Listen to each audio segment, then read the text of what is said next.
Imagine walking into a bank and being told you're too risky to trust, not because of your credit score, not because of your debt, but because of the year you were born.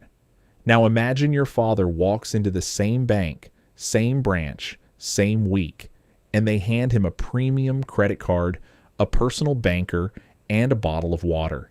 Same institution, same building, same logo on the door. Two completely different realities. Here's what almost nobody talks about. Banks don't just look at your finances. They look at you, your age, your generation, your habits, your psychology. And they have built entirely separate systems, products, strategies, and traps designed specifically for each one of you. And the terrifying part? Most people never notice it's happening. By the end of this video, you will. But before we get there, there's one question hiding underneath all of this. One thing banks know about generational behavior that they will never tell you publicly. Something that explains why Gen Z is being handed digital apps and dopamine loops instead of savings accounts. We'll get to that. But first, let's go back to where this all started. Chapter 1. The golden generation, boomers, baby boomers, born between 1946 and 1964. The generation that rebuilt the post-war world, bought houses with one salary, and walked into banks like they owned the place. Because for a long time, they basically did. Here's something most people don't know. The modern retail banking system as we experience it today, the branch, the relationship manager, the fixed mortgage, the savings account with a handshake, was built for boomers. Not designed with them in mind, built for them, around them, because of them. After World War II, Western economies needed to move money into the hands of a massive, working, spending population. Banks became the trusted intermediary, and boomers were the first generation to walk through those doors as the primary customer. The result? A deeply personal banking relationship. Think about what that looked like. You had one bank. You knew the manager's name. He knew yours. When you needed a loan, you sat across a desk, looked someone in the eye, explained your situation, and they made a decision. Partly on your numbers, partly on your reputation in the community. This wasn't just culture, it was strategy. Banks understood that boomers valued loyalty, stability, and face-to-face trust. So they built branches on every high street. They trained staff to be warm and authoritative.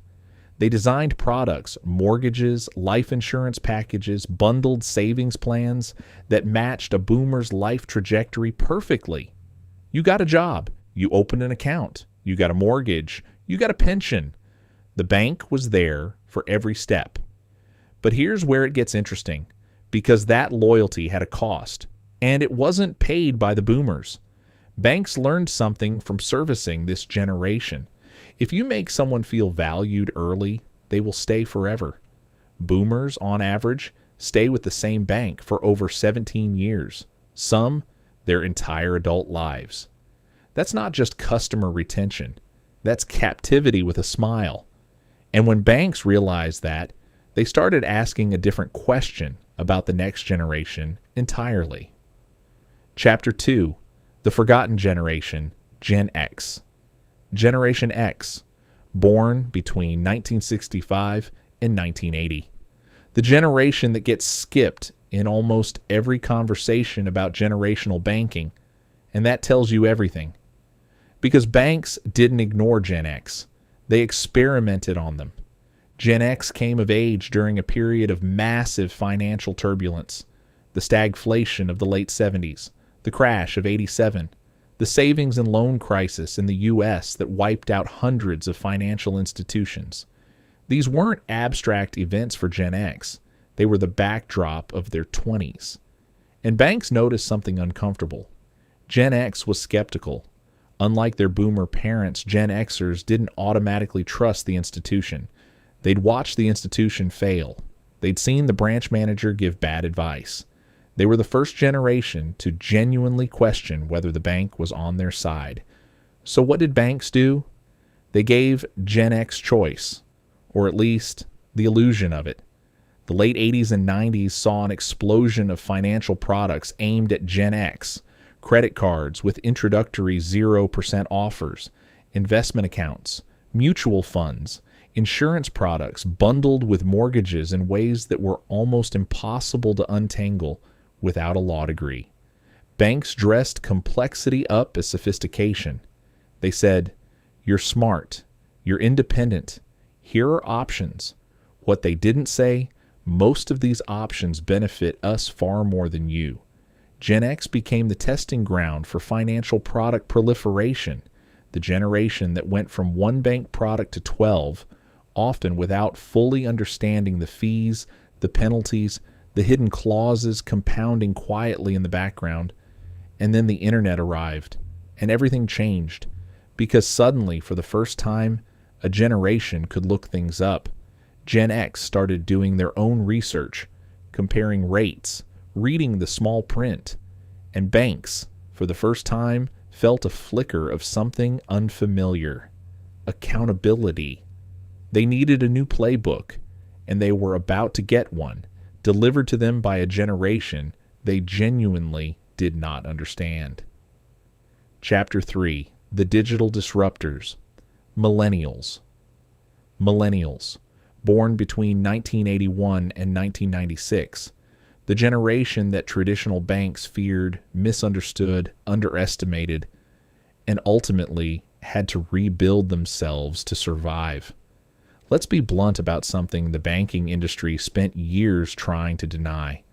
They got millennials completely wrong. The early narrative, pushed hard by legacy banks and financial media, was that millennials were financially irresponsible. They spent money on avocado toast instead of mortgages. They were bad with money. The implication being that's why they weren't buying the products banks were selling. That was a lie. And eventually, the data proved it. Millennials weren't avoiding mortgages because they were reckless. They were avoiding them because they graduated into the 2008 financial crisis, the single greatest act of institutional financial negligence in modern history, caused by the very banks now lecturing them about fiscal responsibility. Let that land for a second. The generation that was told to trust the bank, save with the bank, borrow from the bank, watch the bank detonate the global economy, and then get bailed out with public money. And somehow, the marketing response from the industry was, "Have you tried our new loyalty rewards card?" Millennials didn't just disengage from banks, they created alternatives. This is the generation that launched the fintech revolution. Venmo, PayPal, Robinhood, Monzo, Revolut, Starling. These weren't just apps. They were responses to betrayal, direct answers to the question, what would a bank look like if it actually put the customer first? And legacy banks panicked. They started buying fintech companies, launching their own digital products, dropping fees, improving apps, opening innovation labs staffed with people in hoodies who'd never been inside a traditional branch. But here's the part nobody tells you. Even as banks scrambled to appear millennial-friendly, they were quietly doing something else underneath the surface, studying them. Because millennials, more than any previous generation, were leaving data trails. Every tap, every transaction, every search, recorded, analyzed, used to build behavioral profiles more detailed than anything a bank manager's handshake could ever capture. Banks weren't losing millennials. They were learning from them. And they were going to use everything they learned on the next group coming through the door, a group that had never known a world without a screen. Chapter 4: The Experiment, Gen Z. Generation Z, born between 1997 and 2012. The first generation of true digital natives, and the cohort that banks have been quietly preparing for with alarming precision for over a decade. Here's what's happening right now.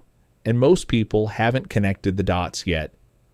Banks and the fintech companies that have replaced them for younger users are not building products for Gen Z. They are building environments, ecosystems designed around Gen Z's psychology, built on a deep, data-driven understanding of exactly how this generation thinks, feels, and makes financial decisions. Consider what banks know about Gen Z that they didn't know about previous generations. They know that Gen Z has an average attention span on a single piece of content of around 8 seconds before they scroll. They know Gen Z discovers financial products primarily through social media, TikTok, Instagram, YouTube. They know Gen Z is more anxious about money than any previous generation at the same age, but more interested in investing, crypto, stocks, fractional shares than any previous young cohort. And they know one more thing. Gen Z hates feeling sold to, but responds powerfully to anything that feels like community, education, or authentic storytelling. So look at what the banking world has built in response. Apps with no branches required, instant account opening with a selfie, round-up saving features that hide the discipline inside a satisfying animation, cashback schemes, spending breakdowns with emojis, notification sounds designed by actual sound engineers to feel rewarding rather than alarming, micro-investing platforms that let you buy a fraction of a share for $1, designed to create an emotional relationship with the market so that over time, as your income grows, you graduate to larger and larger products. This isn't convenience. This is architecture, and it goes deeper because Gen Z is also the most debt-averse young generation in recorded financial history, and banks know it. So instead of leading with credit, they're leading with empowerment. Build your score. Watch your money grow. You're in control. The product comes later. The hook is set first. Buy now. Pay later schemes, which are not technically issued by banks, but are increasingly funded by them, are the fastest growing financial product among Gen Z globally.